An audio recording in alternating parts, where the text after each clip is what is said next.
எதுக்கும் ஒரு 8 hours wait பண்ணி தான் பார்க்கணும்.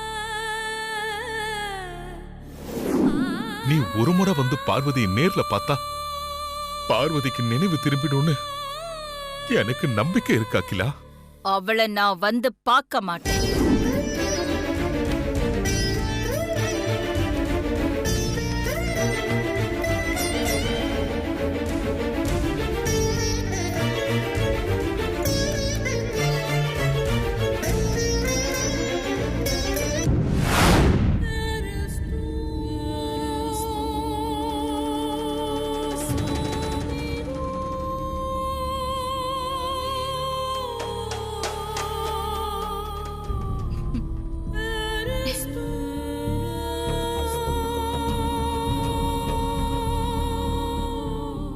உன்னை பார்த்தா எனக்கு பரிதாபமா இருக்கா அகிலா. நீ இரும்பு மனுஷிதான், அதுக்காக உன் இதயம் ஒண்ணு இரும்பு இல்லையே. நீயும் ஒரு தாய் தானே, உனக்குள்ளேயும் அன்பு பாசம் கருணை எல்லாம் இருக்குதானே. அதனால தானே பார்வதிக்கு எதுவும் ஆயிடக்கூடாதுன்னு கடவுள்கிட்ட வேண்டிக்கிட்டு பூஜையெல்லாம் பண்ண. ஒரு உயிர் போறதுக்கு காரணமா இருக்க கூடாதுன்னு மனிதாபிமானத்தோட நடந்துக்கிற நீ ஏன் பார்வதியை பார்க்க ஹாஸ்பிட்டலுக்கு போக மாட்டேங்கிற? பார்வதி மேல இருக்கிற கோவமா இல்ல உனக்குள்ள இருக்கிற ஈகோவா? துரோகம். பார்வதி எனக்கு செஞ்சிருக்கிற நம்பிக்கை துரோகம். இத்தனை நாளா பார்வதி என் மேலையும் என் குடும்பத்து மேலையும் காட்டின விசுவாசம் நடிப்பா இல்ல உண்மையா? எனக்கு சந்தேகமா இருக்கு. திருட்டு கல்யாணம் பண்ணிக்கிட்டு தாலிய மறைச்சு வச்சுக்கிட்டு என்கிட்டயே எப்படி எல்லாம் நாடகம் ஆடி இருக்கா. நான் அவளுக்கு கல்யாண ஏற்பாடு பண்ணும் போதாவது என்கிட்ட உண்மையை சொல்லிருக்கலாம்ல. அப்ப கூட உண்மையை சொல்லாம என்ன எப்படி எல்லாம் முட்டாளாக்கியிருக்கா. எனக்கு இப்படி ஒரு துரோகத்தை பண்ணவள எப்படி மன்னிக்க முடியும்? நான் எப்படி போய் அவளை பார்க்க முடியும்? உன்னோட கோபம், உன்னோட நியாயம் எல்லாம் எனக்கு புரியுது அகிலா. ஆனா உனக்கு துரோகம் பண்ணணும்னு பார்வதி மனசால கூட ஒரு நாளும் நினைச்சிருக்க மாட்டா. உன்கிட்ட உண்மையை சொல்ல முடியாத சூழ்நிலையில இருந்திருப்பா. நீ யோசிச்சு பாரு, உனக்கு துரோகம் பண்ணணும்னு பார்வதி நினைச்சிருந்தா எதுக்காக விஷத்தை குடிக்கணும்?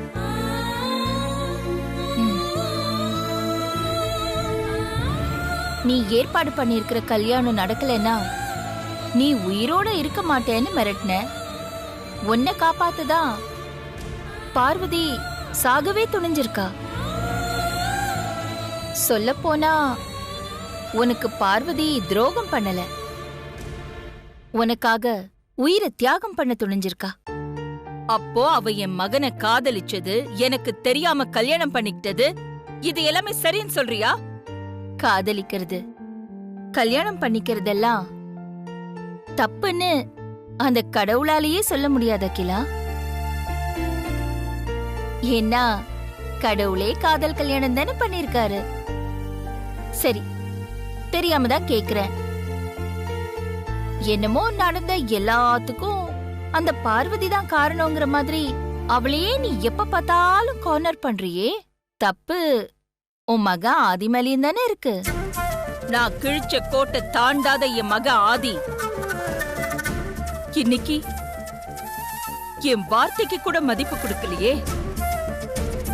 பார்வதியை விட்டு கொடுக்க முடியாதுன்னு என் அந்தஸ்து என் கௌரவத்தை விட்டு கொடுத்துட்டானே. பார்வதி அந்த அளவுக்கு என் மகனை மாத்திட்டான். ஓ பாத்தியா அகிலா, எல்லா மாமியார் மாதிரியும் நீயும் உன் மகனை விட்டு கொடுக்காம மருமக மேலேயே குத்தம் சொல்ற. Stop it. யார் யாருக்கு மருமக? என் வீட்டு சமயக்காரி எனக்கு மருமகளா? அத ஒரு நாள் என்னால ஏத்துக்க முடியாது. ஓகே, ஆனா இப்ப பிரச்சனை அது இல்ல. உயிருக்கு போராடிட்டு இருக்கிற பார்வதிய நீ நேர்ல போய் பார்த்தா பார்வதி பிழைக்கிறதுக்கு வாய்ப்பு இருக்குன்னு உன் ஹஸ்பண்ட் சொன்னாருல்ல? ஒரு உயிரை காப்பாத்த மனிதாபிமான அடிப்படையில ஒரு உயிரை காப்பாத்த நீ பார்வதியை போய் பார்க்கலாமே. பார்வதி மேல எனக்கு பயங்கர கோபம் இருந்தாலும் மனிதாபிமான அடிப்படையில தான் அவ உயிரை காப்பாத்துறதுக்கான எல்லா ஏற்பாடுகளையும் நான் செய்ய சொல்லியிருக்கேன். அதே மனிதாபிமானத்தோட நீ ஏன் பார்வதியை ஹாஸ்பிட்டல்ல போய் பார்க்க கூடாது? இது பாரு அகிலா, ஒருவேளை பார்வதிக்கு ஏதாவது ஒண்ணு நடந்துருச்சுன்னா அதுக்கப்புறம் அந்த பழி உன் மேலதான் வந்து சேரும். உன்னாலதான் பார்வதி விஷம் குடிச்சாங்கிற விஷயம் உனக்கும் எனக்கும் மட்டும்தான் தெரியும். பார்வதி உயிர் பொழிச்சு வரலன்னா அதுக்கு நீதான் காரணம்னு நானே உன்னை நிம்மதியா இருக்க விட மாட்டேன். பார்வதி உயிர் பொழைக்கிறது உன்னோட கையில தான் இருக்கு. உன் மனசாட்சியான என்னோட சேர்ந்து பார்வதியையும் கொல்ல போறியா? இல்ல பார்வதியை பிழைக்க வச்சு எனக்கு உயிர் கொடுக்க போறியா? சீக்கிரம் ஒரு முடிவெடாக்கிலா.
ஹலோ, இப்ப எதுக்காக எனக்கு கால் பண்ற?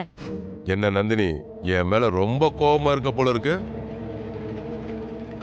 கோபம் இருக்கத்தானே செய்யும். நீ நினைச்சது எதுவும் நடக்காம போச்சுல்ல. நீ பேசாத. என்ன நம்ப வச்சு ஏமாத்திட்டல்ல.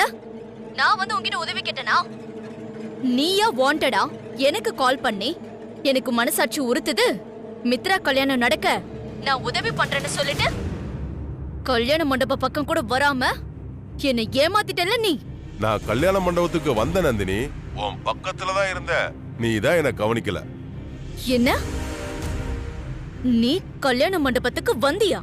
ஆமா நந்தினி, மண்டபத்துல நீ டென்ஷனா இருந்த. உன்கிட்ட ஜூஸ் வேணுமா டீ வேணுமான்னு கேட்டேனே, ஞாபகம் இல்லையா? அது நான் தான். ஆனா நீ இருந்த டென்ஷன்ல என்ன திரும்பி கூட பார்க்கல. பார்த்திருந்தா நான் யாருன்னு உனக்கு தெரிஞ்சிருக்கும்.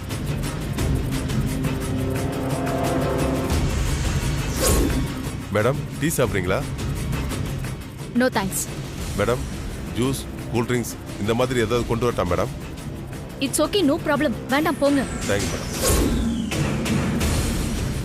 ஹலோ ஹலோ ஹலோ நந்தினி, சொல்லு. என்ன ரீகலெக்ட் பண்ணி பாக்குறியா?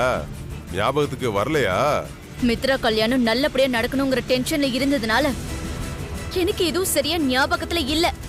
சரி, மண்டபத்துக்கு வந்த நீ அங்க நடந்தது எல்லாம் நீ வேடிக்கை பார்த்துக்கிட்டு இருந்தியா?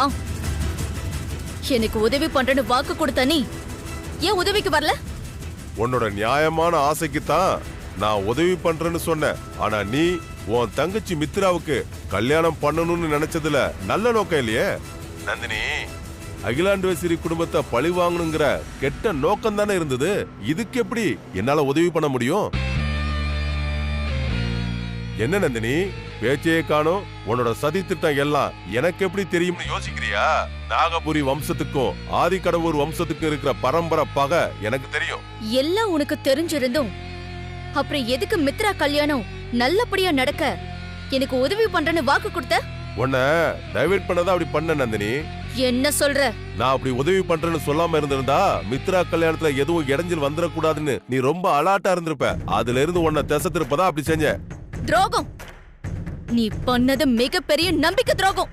அத பத்தி பேச உனக்கு எந்த தகுதியும் இல்ல நந்தினி. நான் உனக்கு உதவி செய்யலையே தவிர போலீஸுக்கு மிகப்பெரிய உதவி பண்ணிருக்கேன்.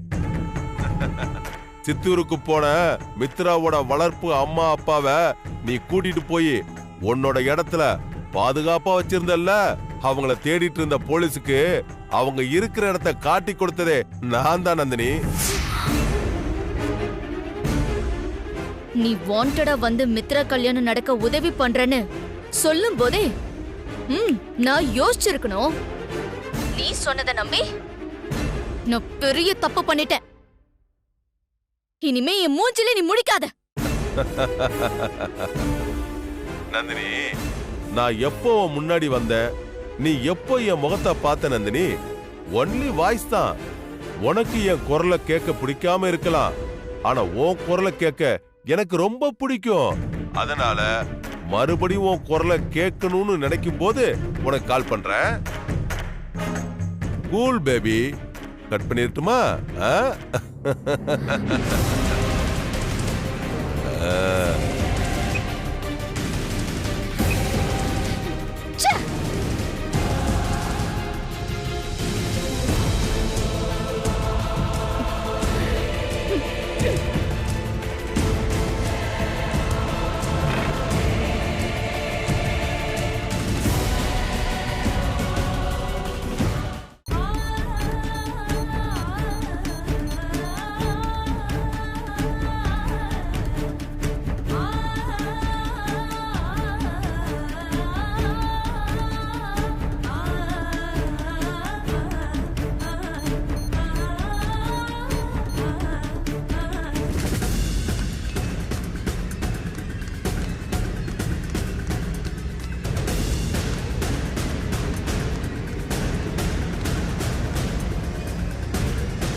ஒரு முகத்திலையும் ஈ ஆடலையே.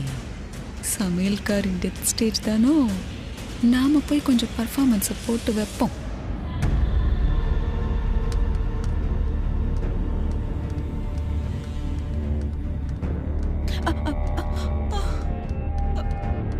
பார்வதி,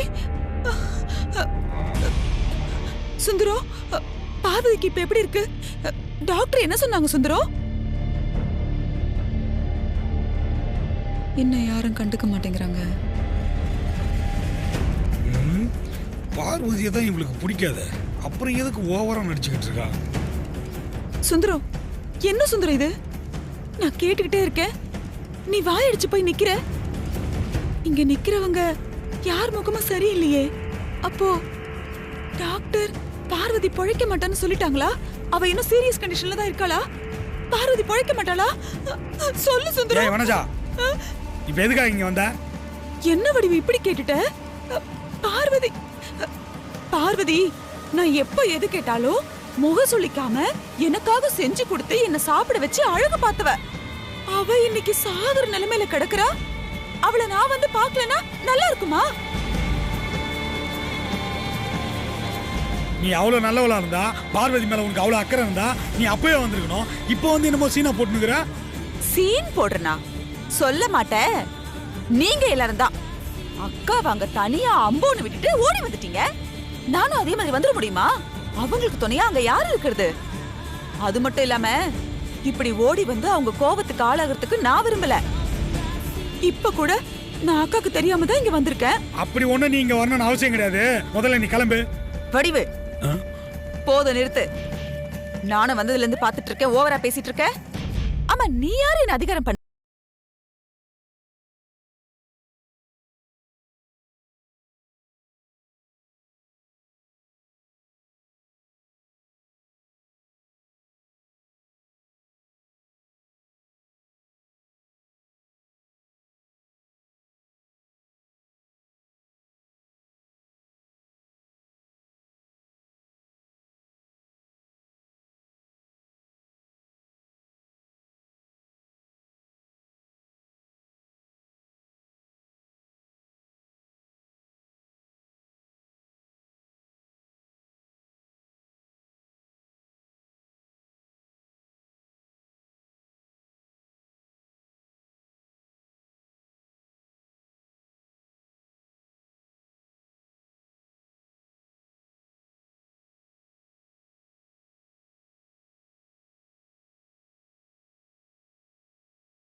நீ கவலைப்படாத, பார்வதிக்கு ஒண்ணும் ஆகாது. நம்ம எல்லாம் சேர்ந்து காப்பாத்திடலாம். இந்த நேரத்துல போனா ஹாஸ்பிட்டல்ல இருக்கும்போது போன் எல்லாம் வரக்கூடாதுன்னு தெரிய மாட்டேங்குது இந்த போனுக்கு.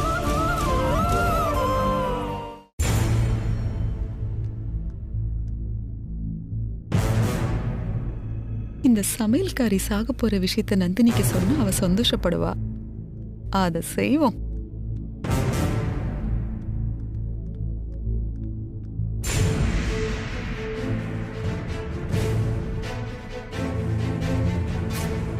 மருமகளா மருமக, கடைசியில ஏன் வாயாலேயே சொல்ல வச்சுட்டாளே. அதுவும் ஆதிக்கோட ஒரு குடும்பத்துக்கு மூத்த தலையெழுத்து. தலையெழுத்து எல்லாம் என் தலையெழுத்து. இப்ப நான் சொன்ன வார்த்தை இதோட கடைசியா இருக்கணும். மறுபடியும் அவனதான் இருக்கும்.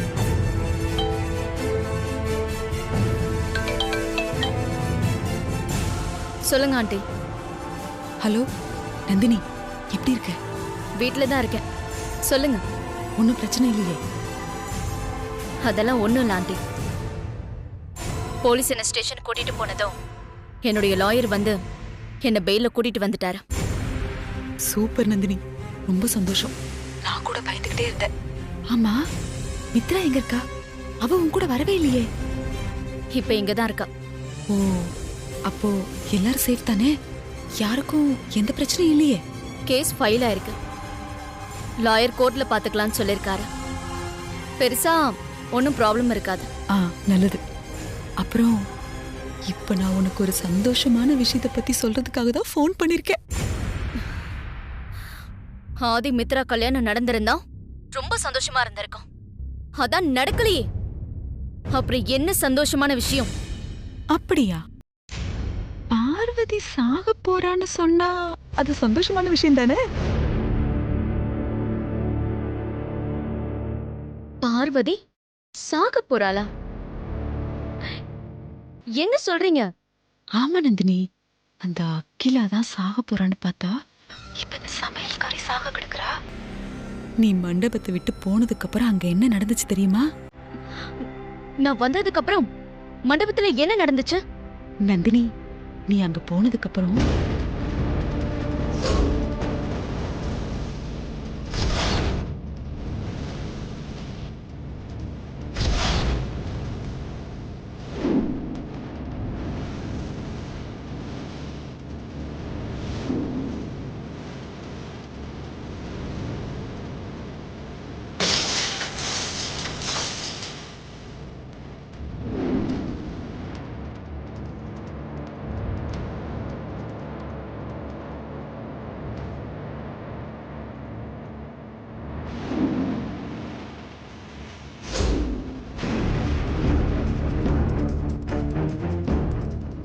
நம்புதிரி வேற கல்யாணத்தப்போ கண்டிப்பா ஒரு மரண பலி விழுன்னு சொல்லியிருக்காரே.